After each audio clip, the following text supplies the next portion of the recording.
Hey, this is Jared Hamilton with the Hamilton Group at Cherry Creek Mortgage, and welcome to another edition of Java with Jared. Hope you guys are doing great. Well, you win some, you lose some. Last week, interest rates improved. This week, it was a different story. We lost all the ground that interest rates gained last week, this week. And here's why. Well, first of all, the sequester kicked into effect. Had no effect on the market.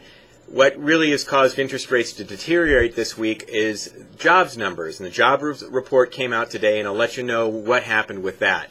Earlier in the week, we saw GDP come in, and actually that was at the end of last week. I had gotten you the Java with Jared a little bit early last week, so I didn't get to report to you the GDP, and that came in on Friday.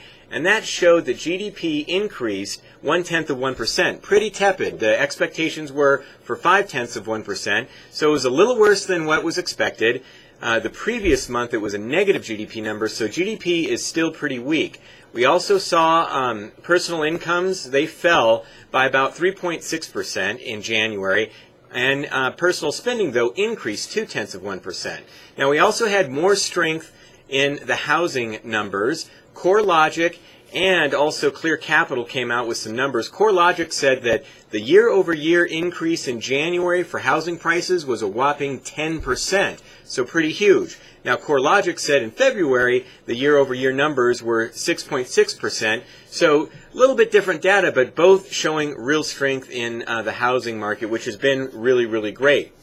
Now, here's what happened with the jobs report. Came in a lot better than expected.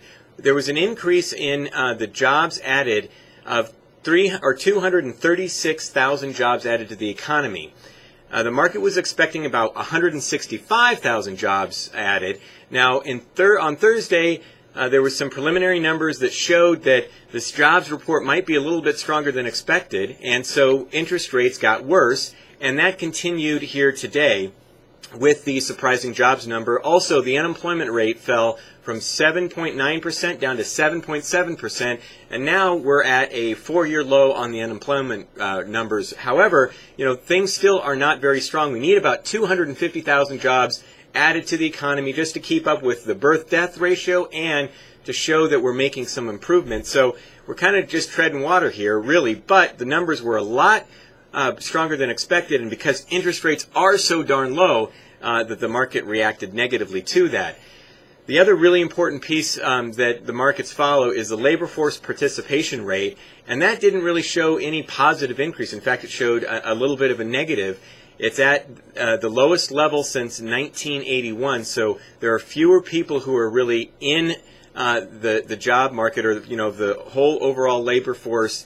There's less participation. That was at 63.5% versus 63.6%. So bottom line is rates deteriorated this week. So rates got a little bit worse, but still at great levels. And the job sector, it's good news, bad news, because the job sector is doing a little bit better, which will help the overall real estate economy, because we just don't want it so bad that people aren't buying houses. So the good news is rates are still great.